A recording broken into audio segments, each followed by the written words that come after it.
हमारे एसएम विजय चैनल में आपका बहुत बहुत स्वागत है। शिक्षा मित्रों से रिलेटेड न्यूज़ जानने के लिए चैनल को सब्सक्राइब करें तथा बेल आइकन को दबाएं ताकि आने वाली वीडियो की नोटिफिकेशन आपके पास।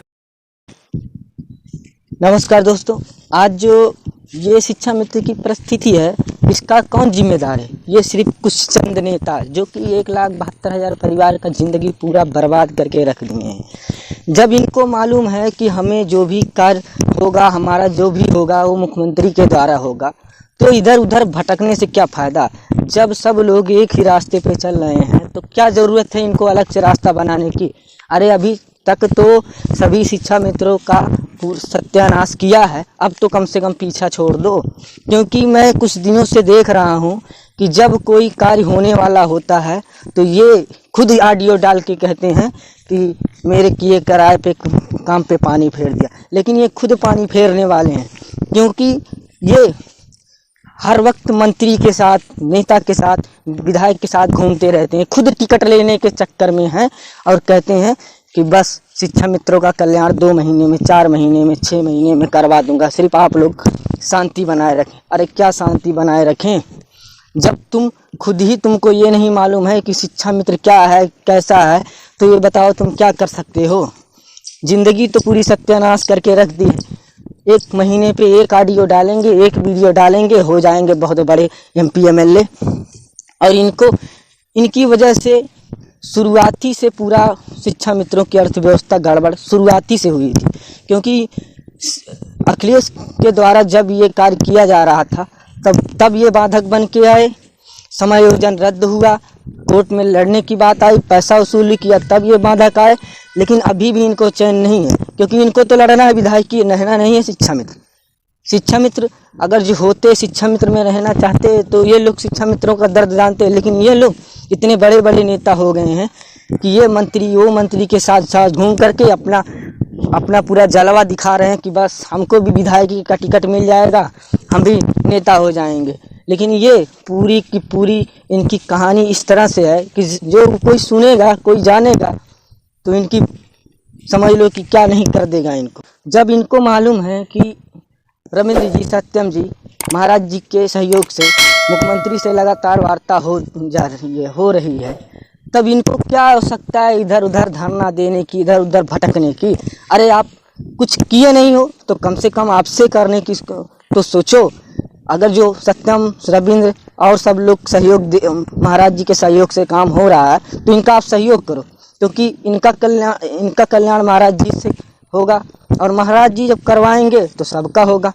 लेकिन ये तो खुद दूसरे के कार्यों का खुद ही श्रेय लेने में पड़े हुए हैं।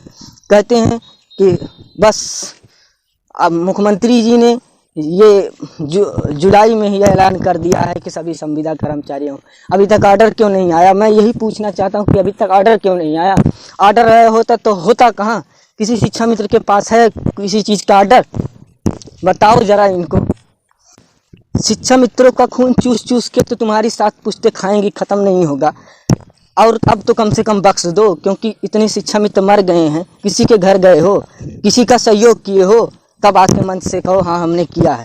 लेकिन क्या है, मेरे मंत्री जी इतना बड़ा तीर मार रहे हैं, मेरे मंत्री जी उतना बड़ा तीर मार रहे हैं। अरे जब मुख्यमंत्री जी स्वयं करेंगे, कोई कार्य होगा मुख्यमंत्री जी करेंगे, तो ये बताओ मंत्री क्या करेगा? जब उनके बाप से बात हो ही रही है तो बेटे का वहाँ क्या काम? मुख्यमंत्री जी कोई कार्य करना चाहेंगे तो क्या मंत्री जी रोक लेंगे? और मंत्री जी कुछ करना चाहेंगे, मुख्यमंत्री जी रोक सकते हैं, क्योंकि उनके में पावर है और मंत्री जी में उतनी पावर नहीं है। लेकिन इनको कौन समझाए क्या? कुछ उनके चापलूस साथी हैं, उनका ही सहयोग करते रहते हैं। और यही बात हर जितेंद्र शाही ये कर दिया, वो कर दिया। कम से कम आप सुधर जाओ। और यज्ञ की तैयारी हो रही है, उसमें सब लोग सहयोग करें। और ये जितेंद्र शाही को शिक्षा मित्र कौन बना दिया? ये शिक्षा मित्र लायक है ही नहीं। इसको तो नेतागिरी करना आता है, सबके भविष्य के साथ खिलवाड़ करता रहता है। इसको कुछ मिले या ना मिले, लेकिन बेवकूफ़ों वाला अवार्ड जरूर मिलेगा। और जिस दिन शिक्षा मित्रों का भला हो जाएगा उस दिन इसका तो कल्याण हम ही लोग करेंगे। क्योंकि ये इतना बेहुदा किस्म का आदमी है कि ना खाता है, ना किसी को खाने देता है, सबकी वाट लगा के रख देता है। और ये जब से अध्यक्ष बना है, प्रदेश अध्यक्ष बना है, तब से चमचागिरी ही करते आया है। किसी बड़े पदाधिकारी या मुख्यमंत्री प्रधानमंत्री से नहीं वार्ता करता है, ये उनके चमचों से बात करता है कि ये चमचे। अरे जब उनकी वहाँ खुद नहीं कोई वैल्यू है तो तुम्हारी क्या औकात वहाँ। जब मुख्यमंत्री जी से फेस टू फेस वार्ता हो रही है महाराज जी के सहयोग से, तो क्यों उसमें टांग अड़ा रहे हो। अरे तुमको जो करना था कर लिया, 4.5 साल बीत गया, सिर्फ ये ऑडियो वो ऑडियो डाल डाल के लोगों का तो दिमाग भ्रमित में डाल दियो। लेकिन जब कुछ कार्य अच्छे सही ढंग से होने जा रहा है तो उसमें भी बाधा बन रहे हो। क्यों बाधा बन रहे हो। अरे बाधा बननी ही तो अपने परिवार अपने साथ खुद की ज़िंदगी के साथ बाधा बनो, क्यों दूसरे की लाइफ बर्बाद कर रहे हो। रीड के नाम पे कितने शिक्षा मित्र नॉन टेट करके ये लोग टेट वाला तीर मारते रहते हैं, हम टेट पास हैं टेट पास हैं। टेट पास हो, सरकार इतनी समझती कि तुम शिक्षा मित्र नहीं हो, टेट पास हो तो तुमको अभी दे देती। लेकिन ये लोग यही नहीं समझ रहे हैं कि मतलब सरकार चाहती क्या है। सरकार चाहती है कि आप लोग एक मांग रखो, लेकिन इसमें जो टेट पास कर लिए हैं वो समझ रहे हैं कि मैं बहुत बड़ा तीर मार दिया हूँ। लेकिन टेट पास करने से क्या होगा, जब तुम तो एक शिक्षा मित्र ही हो। जब शिक्षा मित्र हो तब ये बताओ टेट नॉन टेट क्या मतलब रह गया वहाँ। लेकिन यही कुछ नेता हैं, टेट पास हो तो तुमको सहायक अध्यापक बना दिया जाएगा, तुमको इस जिले का डीएम बना दिया जाएगा। लेकिन ये नहीं जान रहे कि हमारी औकात अयोग्य ही वाली है। जब अयोग्य का ठप्पा लग गया है तुम्हारे ऊपर तो ये बताओ कब तक हम टेट नॉन टेट गए। अरे अभी 4 महीने 6 महीने का टाइम है, सुधर जाओ, सही से समस्या का समाधान होगा। लेकिन कम से कम एकता बना के रखो, एक ही लाइन पे चलोगे तो कल्याण होगा। क्योंकि इतनी बड़ी संख्या को तो अच्छों को देख के हवा निकल जाएगी। हमारे आप में क्या है, 1 लाख परिवार, 1,72,000 परिवार है। किसी का ऐसा नहीं होगा जिसके पास बीवी नहीं होगा, बच्चा नहीं होगा। और ये बताओ अगर 1,72,000 प्लस 3 कर दीजिए, कितनी जनसंख्या हो जा रही है। अयोध्या का, लखनऊ का, दिल्ली पूरा जाम हो जाएगा। लेकिन जब एकता से रहोगे तब 10,000 कोई उधर नेता लेके बैठा है टेट वाला, 50,000 वही कोई प्रशिक्षित लेके बैठा है, 5,000 कोई और लेके बैठा है। तो ऐसे कब तक चलेगा। आते तो सभी शिक्षा मित्र कैटेगरी में हो, लेकिन ये तो समझ नहीं आ रहा है। जो टेट पास है उसके पास इतना एटीट्यूड है कि बस करो, मैं टेट पास हूँ तो बस एसडीएम बनूंगा या डीएम बनूंगा। और जो बेचारा शिक्षा मित्र है, टेट नहीं पास है, तो बताओ क्या करेगा। अब बताइए कि ये जो बच्चा उसी चीज़ की तैयारी करने के लिए 4 साल 5 साल 8 साल अपना समय देता है, और ये लोग अपना शिक्षा मित्र जो है अपना स्कूल चला के फिर आते हैं, उसके बाद तैयारी करते हैं। बताओ नए घोड़े पुराने घोड़े के एक रेस में डालोगे, कैसे चलेगा। उसके पास बच्चे के जो नए बच्चे हैं उनके पास कोई चीज़ की जिम्मेदारी नहीं है। और जो ये शिक्षा मित्र हैं इनके परिवार की जिम्मेदारी, स्कूल की जिम्मेदारी, कब तक ये लोग कहाँ पढ़ाई कर पाएंगे। लेकिन नहीं, ये जो टेट पास वाले हैं और ये जो शिक्षक का देखे हो, शिक्षक का धरने में जाते हैं, शिक्षक धरने में ये लोग चपरासी आपको समझते हैं, चपरासी से भी कम समझते हैं। क्यों?